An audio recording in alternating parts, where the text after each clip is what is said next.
হ্যাঁ রে রুনা, বল কি হয়েছে রে? তোর গলাটা এমন শোনাচ্ছে কেন? হ্যাঁ, পুলিশ? দাঁড়া দাঁড়া, আমি আসছি। আপনি ঠিক কোন গ্রাউন্ডে রুনাকে অ্যারেস্ট করছেন? হ্যাঁ, আমি মানছি ওর হাজব্যান্ড সুইসাইড করে মারা গেছেন, সেটা অত্যন্ত দুঃখজনক ব্যাপার, কিন্তু তার জন্য তো ও দায়ী নয়। অন্তত সেরকম কোনো প্রমাণ তো পাওয়া যায়নি। মিস্টার কর্মকার কিন্তু কোনো সুইসাইড নোট লিখে রেখে যাননি যেখানে লেখা আছে যে ওর মৃত্যুর জন্য কেউ দায়ী নয়। বেশ, সেটাই যদি হয় তাহলে তো একইভাবে আমিও বলতে পারি যে এমন কোনো সুইসাইড নোটও উনি লিখে রেখে যাননি যাতে লেখা আছে যে ওর মৃত্যুর জন্য ওর স্ত্রী রুনাই দায়ী। সুইসাইড নোট পাওয়া যাওয়াটা একটা প্রমাণ হতে পারত, কিন্তু সুইসাইড নোট না পাওয়া যাওয়াটা কোনো প্রমাণ হতে পারে না, তাই না? হ্যাঁ, সেটা ঠিকই, কিন্তু এখানে যদি কিন্তুর কোনো ব্যাপার নেই অফিসার। আমাদের দেশের আইন কি বলে জানেন তো? একজন মানুষ যে অপরাধী তার জন্য প্রমাণ জোগাড় করাটা আপনাদের কাজ, কিন্তু যে মানুষটা নিরপরাধ তাকে তার নির্দোষ হওয়ার প্রমাণ জোগাড় করতে হয় না। ঠিক আছে, আমি তাহলে আপাতত যাচ্ছি, কিন্তু পরে যদি কোনো প্রমাণ আমার হাতে আসে আমি কিন্তু ছেড়ে দেব না, তখন কিন্তু আমি আবার আসবো। অবশ্যই আসবেন, তবে এ ব্যাপারে আপনাকে দুটো টিপস দিয়ে দিচ্ছি।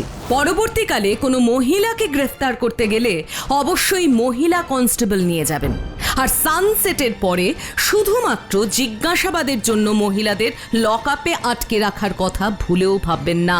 নমস্কার। এসব কবে হলো? আমি তো কিছুই জানি না। বন্ধুদের মধ্যে কেউই জানে না রে। আসলে ব্যাপারটা এত আচমকা ঘটে গেল যে পায়ের তলার মাটিটাই সরে গেল। কিন্তু হঠাৎ এমন কি হয়েছিল? আমরা তো জানতাম তোদের দুজনের মধ্যে খুব ভালো সম্পর্ক। ঠিকই জানতিস। তাহলে আমি তোকে শুধু এইটুকু বলতে পারি যে ও সুইসাইড করুক সেটা আমি চাইনি। সেটা আমি জানি তো, তুই এটা করতেই পারিস না। কিন্তু এই সুইসাইডের পেছনে যে আমার কোনো দায় ছিল না সেটাও আমি বলতে পারবো না। মানে তোদের মধ্যে কোনো ঝগড়াঝাটি হয়েছিল নাকি? হয়েছিল, শুধু একদিন না, বেশ কয়েকদিন ধরেই হচ্ছিল। বাবির স্কুলে অ্যাডমিশন লিস্টের নাম না ওঠার পর থেকেই। ও যেদিন সুইসাইড করে সেদিনই হয়েছিল। এতক্ষণে সময় হলো বাড়ি ফেরার। বলেছিলাম না বাড়িতে ফিরে বাবিকে অঙ্ক করাতে বসবে। তোমাকে তো সকালেই বললাম যে আজ অফিসে ক্লায়েন্ট আসবে। ক্লায়েন্ট এসে কি করবে? মাইনে বাড়াবে? সেই তো নুন আনতে পান্তা ফুরোনোর মতো মাইনে, তার জন্য মাঝরাতে বাড়ি ফিরছো। তুমি আবার ঘুরে ফিরে আমার মাইনের পেছনেই পড়লে। পেছনে পড়বো না? কেন পড়বো না? তোমার ওই মাইনের ছিঁড়ির জন্যই তো আমার ছেলেটা আজকে শহরের সবচেয়ে ভালো স্কুলে অ্যাডমিশন পেল না, ইন্টারভিউতে পাশ করেও পেল না। কেন? কারণ তোমার ইনসাফিশিয়েন্ট অ্যানুয়াল ইনকাম। আমি তো মুখে রক্ত তুলে খাটছি, চেষ্টা তো করছি, দেখতে পাচ্ছ তো। তাতে লাভটা কি হচ্ছে? তুমি কবে বেশি রোজগার করবে ততদিন অবধি আমার বাচ্চাটা স্কুলে ভর্তি না হয়ে বসে থাকবে? না না, তা কেন? ততদিন না হয় আশেপাশের কোনো ছোট স্কুলে। এক্স্যাক্টলি, আমি জানতাম তুমি এইটাই বলবে। বড় কিছু তো তুমি ভাবতেই পারো না। ওই ছোট ছোট স্কুলে পড়বে, তারপর বড় হয়ে তোমারই মতন 2 পয়সা রোজগার করবে, আর সারাটা জীবন স্ট্রাগল করে যাবে। ভিখিরি বাবার ভিখিরি ছেলে। রুনা, এবার কিন্তু খুব বাড়াবাড়ি হয়ে যাচ্ছে। কিচ্ছু বাড়াবাড়ি হচ্ছে না। তোমার জন্য আমার ছেলেটার ভবিষ্যৎ অন্ধকার হয়ে গেল, আর সেটা আমায় মা হয়ে চুপ করে বসে বসে দেখতে হচ্ছে। বড় স্কুলে পড়ানোর যোগ্যতা নেই যখন, তখন ছেলেকে জন্ম দিতে গিয়েছিলে কেন? এরকম একটা অকর্মণ্য বাবার ছেলে হয়ে জন্মানোর থেকে না জন্মানোই ভালো ছিল। রুনা, ছেলের ভবিষ্যতের চিন্তায় মাথা কাজ করছিল না রে মালিনী। বিনয় কষ্ট পাবে জেনেও রাগের মাথায় কথাগুলো বলে ফেলেছিলাম। আর সেদিন রাতেই আমাদেরই বেডরুমে আমারই একটা শাড়ি গলায় ফাঁস দিয়ে মানুষটা অভিমান করে চলে গেল। একটা কথা বলতো রুনা, এই যে একটা বিশেষ স্কুলে পড়ানোর জন্য এত ঝগড়াঝাটি করলি, জীবনে চলার সাথীকে হারালি, সেই ক্ষতিটা কি কোনোদিনও পূরণ হবে? আচ্ছা, তোর কি সত্যিই মনে হয় যে ওই স্কুলে না পড়ালে তোর ছেলের ভবিষ্যৎটাই অন্ধকার হয়ে যাবে? দেশে কি আর কোনো স্কুল নেই? আছে, অনেক স্কুল আছে, কিন্তু আমাদের রাজ্যে এই স্কুলটাই সেরা মালিনী। আর সেই স্কুলে আমার ছেলের নিজের যোগ্যতায় রিটেন আর ইন্টারভিউ দুটোতেই পাশ করেছিল। তাহলে কেন বলতো শুধুমাত্র ওর বাবার রোজগার কম বলে ও সেখানে পড়তে পারবে না? মেরিটের কি কোনো দাম নেই? সবটাই কি শুধু টাকার ক্ষমতার উপর নির্ভর করছে? হ্যাঁ, কথাটা তুই ভুল বলিসনি, শুধু ভুল জায়গায় বলেছিস।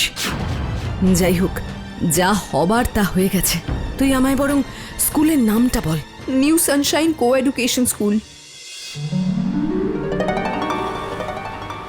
New Sunshine co education school এটা রাজ্যের সবচেয়ে সেরা স্কুল।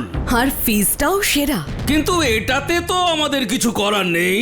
প্রাইভেট স্কুলগুলো নিজেদের নিয়ম অনুযায়ী চলে, এখানে আমি কি বা করতে পারি বলুন? আপনি এই রাজ্যের শিক্ষামন্ত্রী, আপনি চাইলেই প্রাইভেট স্কুলগুলোর ফিজের ওপর একটা হ্রাস টানতে পারেন, যাতে তার চেয়ে বেশি ফিজ কোনো স্কুলই নিতে না পারে। বেশ, এই কথাটা আমার মাথায় থাকবে। নেক্সট মিটিংয়ে আমি এই প্রসঙ্গটা তুলবো। কিন্তু একটা কথা আগে থেকেই বলছি, প্রস্তাবটা যদি সবাই মেনেও নেয় তাহলেও এটা কিন্তু 1-2 দিনে ইমপ্লিমেন্টেড হবে না, সময় লাগবে। কিন্তু ততদিনে তো বাচ্চাটার স্কুলে ভর্তি হওয়ার বয়স পেরিয়ে যাবে। তাহলে কি আমি ওই স্কুলে একটা সুপারিশ চিঠি লিখে দেবো? একেবারেই না। সুপারিশ চিঠির সাহায্যে ভর্তি হওয়া মানে তো আর একটা যোগ্য বাচ্চার সুযোগটা কেড়ে নেওয়া। আমি সেটা চাই না। আমি চাই বাবি যোগ্যতার ভিত্তিতেই ওই স্কুলে সুযোগ পাক, আর তার জন্য দরকার হলে আমি ঘোরানো রাস্তাতেই যাব। আচ্ছা, কি মুশকিল দুপুরবেলা একটু না শুয়ে এখানে বসে বসে কি করছেটা কি? যে স্কুলের ফিজের জন্য রুনার হাজবেন্ড সুইসাইড করলো, সেই স্কুলের বাচ্চাদের গার্জিয়ানদের সাথে দেখা করে স্কুলের বিরুদ্ধে কমপ্লেন লেটারে সই কালেক্ট করব ভাবছি মা। সেটারই একটা নোটিশ সোশ্যাল মিডিয়ায় ওদের পেজে আপলোড করলাম। ওই আবার তোমার ঘরের খেয়ে বোনের মোষ তাড়ানোর বাই উঠলো তো? কি দরকার বলো তো মিছি মিছি এসব ঝামেলায় পড়ার? তার উপর তোমার বন্ধুর বর যখন মারাই গেছে তখন আর কি লাভ? ও তো আর ফিরে আসবে না বৌমা। তা ঠিক, কিন্তু আমি যদি এ কাজে সফল হই তাহলে আর কাউকে, অন্তত সন্তানকে কাঙ্ক্ষিত ভবিষ্যৎ দিতে না পারার গ্লানিতে এভাবে চলে যেতে হবে না মা। নমস্কার, আমি মিসেস মালিনী সেন। এত শর্ট নোটিসে এই মিটিংয়ে আসার জন্য অনেক ধন্যবাদ সকলকে। স্কুলের ফ্রিজের ব্যাপারে কি লিখেছেন সেটা যদি একটু ক্লিয়ারলি বলেন। বলছি, তার আগে আপনারা একটা কথা বলুন তো, আপনাদের ছেলেমেয়েরা তো অনেক দিন ধরেই এই স্কুলে পড়ছে। নিঃসন্দেহে এই স্কুলে ভালো পড়ানো হয়, পরিকাঠামো খুব ভালো, কিন্তু তবুও কখনো কি মনে হয়নি এসব সত্ত্বেও স্কুলের ফিসটা অত্যন্ত বেশি? হ্যাঁ, মনে তো হয়েছে। আর প্রতি বছর যে হারে বাড়ছে তাতে হয়তো সামনের বছর স্কুলই চেঞ্জ করে দিতে হবে। আর শুধু কি ফিজ, আজ এই ডোনেশন, কাল ওই ফান্ড, এসব করে তো প্রতি মাসে কিছু না কিছু লেগেই রয়েছে। তাহলে এতদিন আপনারা এর প্রতিবাদ করেননি কেন? আমাদের কথা কি হবে বলুন তো? ম্যানেজিং কমিটি কি আমাদের কথা শুনবে? টাকা দিতে না পারলে প্রথমে ওয়ার্নিং দেবে, তারপর নাম কাটিয়ে দেবে। সত্যি স্কুলটা যেন দিন দিন বিজনেস ইনস্টিটিউশন হয়ে উঠছে। একটা কথা মনে রাখবেন, স্কুল যদি বিজনেস ইনস্টিটিউশন হয় তাহলে আপনারা হলেন কাস্টমার, আর কাস্টমার যদি বেঁকে বসে তাহলে ব্যবসা কিন্তু টলে যাবে, তা সে যত বড়ই ব্যবসা হোক না কেন। কিন্তু প্রতিবাদ করলে তো আমাদের বাচ্চারাই মার্কড হয়ে যাবে। তখন যদি স্কুলে ওকে হ্যারাস করা হয়? এরও একটা উপায় আছে। কি উপায়? আপনারা কেউই ডিরেক্টলি প্রতিবাদ জানাতে যাবেন না, আমি আপনাদের রিপ্রেজেন্টেটিভ হয়ে যাব। আপনারা শুধু এই আবেদনটাতে একটা করে সই করে দেবেন। এটাতে আমি স্কুল অথরিটির কাছে ফিস কমানোর জন্য আবেদন করেছি। আপনারা রাজি তো? হ্যাঁ হ্যাঁ সবাই রাজি?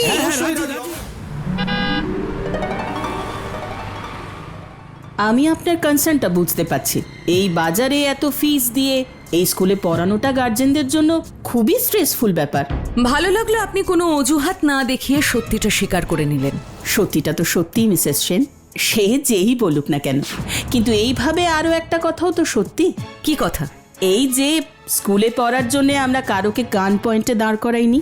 আমরা বরাবরই জানি এই স্কুলের ফিস মধ্যবিত্তদের সাধ্যের বাইরে, কিন্তু উচ্চবিত্তদের কাছে এই ফিস কোনো ব্যাপারই না। তার মানে আপনি বলতে চাইছেন যে এই স্কুলে শুধু উচ্চবিত্তরাই পড়বে, মধ্যবিত্ত কোনো বাচ্চা এখানে চান্স পাবে না, মেরিট থাকা সত্ত্বেও না? ওসব মেরিট টেরিট বড় ব্যাপার নয়, ওসব আমরা স্কুলেই তৈরি করে নেব। গার্জেনরা শুধু টাকাটা রেডি রাখলেই হবে। এতদিন ধরে তাই তো হয়ে এসেছে। কিন্তু আর এটা হবে না ম্যাম, কারণ গার্জিয়ানরা এটা আর চায় না। এই দেখুন, আমি ওদের সই করা কমপ্লেন লেটার নিয়ে এসেছি।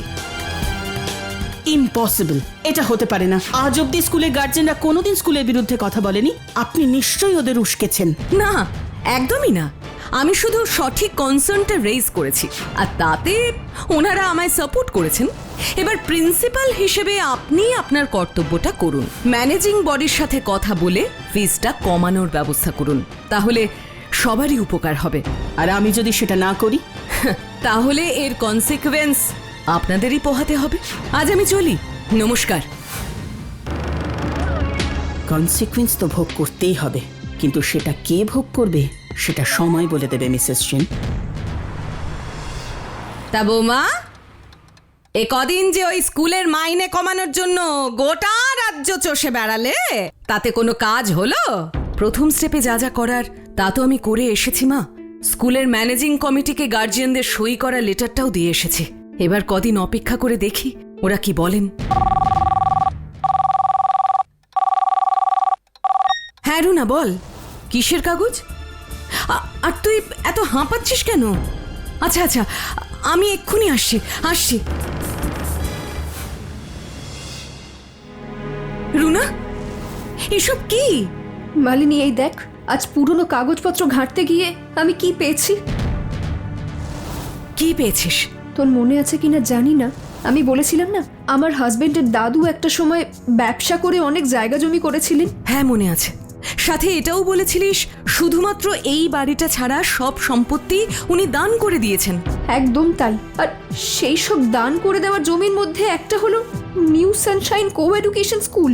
কি বলছিস কি?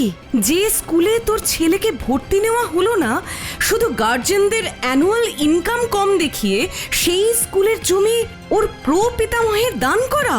শুধু তাই নয়, উনি যখন এই জমিটা দান করেন তখন স্কুলকে একটা শর্ত দিয়েছিলেন, আর এটা তারই চুক্তিপত্র। এটা পড়ে দেখ।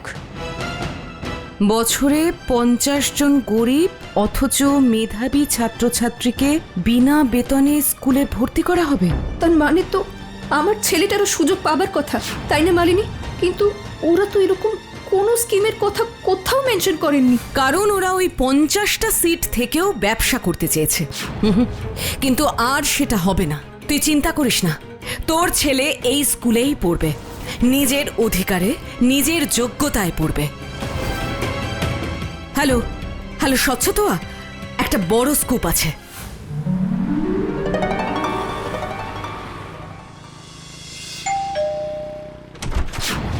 অফিসার আপনি?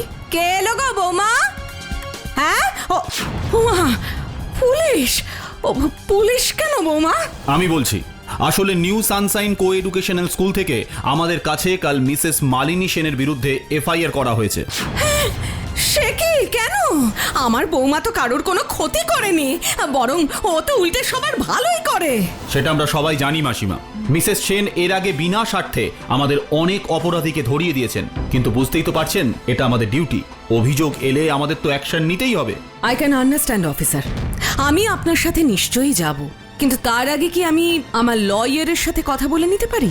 অফকোর্স ম্যাম, আমি তো বলবো আপনি এক্ষুনি ফোন করে সমস্ত ডিটেলটা ওনাকে ওভার দ্য ফোন দিয়ে দিন, যাতে উনি যত তাড়াতাড়ি সম্ভব আপনার বেলটা করিয়ে নিতে পারেন। Thank you officer. Thank you very much for your time ma'am. আমি তো ভাবতেই পারিনি যে কাল সন্ধেবেলা ফোন করে আজই আপনার ইন্টারভিউ নিতে পারবো। ফ্র্যাঙ্কলি স্পিকিং, অন্য কোনো ব্যাপারে হলে হয়তো রাজি হতাম না, কিন্তু আপনি যখন বললেন যে সোশ্যাল মিডিয়ায় আমাদের স্কুলে ফিজের ব্যাপার দেখে ফোন করেছেন, তখন মনে হলো ইন্টারভিউটা খুব জরুরি। হ্যাঁ ম্যাম, এত রেপিউটেড স্কুলের নামে এমন বদনাম হচ্ছে সোশ্যাল মিডিয়ায়। আসলে যখনই কোনো প্রতিষ্ঠান মর্যাদার সাথে শীর্ষে গিয়ে পৌঁছায়, তখন অনেকে তার নামে বদনাম করতে শুরু করে, যাতে শিরোনামে আসা যায়। তার উপরে যাদের বাচ্চারা সুযোগ পায় না, তাদের তো আরো আক্রোশ থাকে। তবে আমি একটা কথাই বলবো, এসব না করে বাচ্চাদের পড়াশোনাটা মন দিয়ে করান, যাতে পরের বার অ্যাডমিশন টেস্টে চান্স পায়। একদম ঠিক বলেছেন ম্যাম। আর তাছাড়া ফিজ নিয়েও যে কেন এত কথা উঠছে, এটা হয়তো অনেকেই জানে না যে এই স্কুলে প্রতি বছর 50 জন আর্থিকভাবে পিছিয়ে পড়া মেধাবী ছেলে মেয়েদের বিনা বেতনে পড়ার সুযোগ দেওয়া হয়, তাই না ম্যাম? না মানে আসলে বলুন না ম্যাম, আমার নিজের পিস্তুত দিদি তো মেধাবী কোটায় এই স্কুলে পড়াশোনা করেছে আর বর্তমানে বিদেশে রিসার্চ করছে। আমি জানি যারা এই স্কুলের নামে বদনাম করছে তারা হয়তো জানে না। আমি নিশ্চিত এবছরেও এরকম 50 জন ছাত্রছাত্রী এই স্কুলে ভর্তি হয়েছে। ম্যাম, আপনারা বরং স্কুলের অফিসিয়াল ওয়েবসাইটে সেই 50 জনের লিস্ট পাবলিশ করে দিন। না না, সেটা সম্ভব নয়। আসলে ওটা আগে হতো, এখন আর এই স্কলারশিপটা নেই। মানে বুঝতেই তো পারছেন, এত বড় স্কুল চালাতে গেলে কিছু কঠিন সিদ্ধান্ত তো নিতেই হয়। কিন্তু এরকম তো কথা ছিল না। অন্তত চুক্তিপত্র তো তাই বলছে। মিসেস সেন আপনি? কিন্তু আপনার তো লক আপে থাকার কথা ছিল, তাই তো? ব্যবস্থা ভালোই করেছিলেন, কিন্তু শুধু আপনি আমায় একটু আন্ডার এস্টিমেট করে ফেলেছিলেন। তার মানে এসব ইন্টারভিউটিও সবই সাজানো? এই এই বন্ধ করো, ক্যামেরা বন্ধ করো বলছি, বন্ধ করো। আমি তোমাদের সবার এগেনস্টে ফ্রড কেস দেব, দেখে নিও। শিওর ম্যাম, কিন্তু আমিও রিটার্ন গিফট দেব। ওটা কি? এটা হলো এই স্কুলের জমি হস্তান্তরের আসল চুক্তি, যাতে পরিষ্কার বলা আছে প্রতি বছর 50 জন দরিদ্র অথচ মেধাবী ছাত্রছাত্রীকে বিনা বেতনে পড়াশোনার সুযোগ দেওয়া হবে, তবেই জমিটা স্কুলের অধিকারে থাকবে, না হলে এটা সরকারের কাছে চলে যাবে। তার মানে এই ডকুমেন্টটা পাবলিক হলে আপনার হাজতবাস তো হবেই, সাথে সাথে স্কুলের গেটেও তালা ঝুলে যাবে। না না, প্লিজ প্লিজ এটা করবেন না। অনেকগুলো মানুষের চাকরি, অনেকগুলো ভবিষ্যতের সাথে জড়িয়ে আছে। প্লিজ প্লিজ এটা করবেন না, আমি আপনাকে রিকোয়েস্ট করছি। বাবা, আপনি অন্যদের জন্য এত ভাবেন? গুড, ভেরি গুড, কিন্তু আমি কেন ভাবতে যাব বলুন তো? এতে আমি কি পাবো? 10 লাখ, আমি আপনাকে 10 লাখ টাকা দেব, কালকের মধ্যেই দিয়ে দেব। হবে না, 25 লাগবে। টাকা তো আমি একা নেব না, আরে বাবা, ওদেরও তো দিতে হবে। ফাইন, 25ই দেব। এবার প্লিজ ডকুমেন্টটা দিন। নো ওয়ে, আগে টাকা, তারপরে পেপারস, তাও এখানে নয়, ম্যানেজিং কমিটির সামনে, যাতে কেউ বলতে না পারে যে আমি পেপারসটা ফেরত দিইনি। ওকে। তুই সত্যি টাকাটা নিবি মালিনী? নেব তো, কেন তুই নিবি না? না, ঘুষের টাকা আমি নেব না। আর আমি তো এখনো বিশ্বাসই করতে পারছি না যে তুই ঘুষ নিতে রাজি হচ্ছিস। তাহলে কাল নিজের চোখেই দেখে নিস, বিশ্বাস হয়ে যাবে। আপনিও যখন সেই টাকাই খাবেন, তখন মাঝখান থেকে তো ভালো সাজতে গেলেন কেন? দিন, খামটা দিন। আমার টাকা? ওকে টাকাটা দিয়ে দিন স্যার।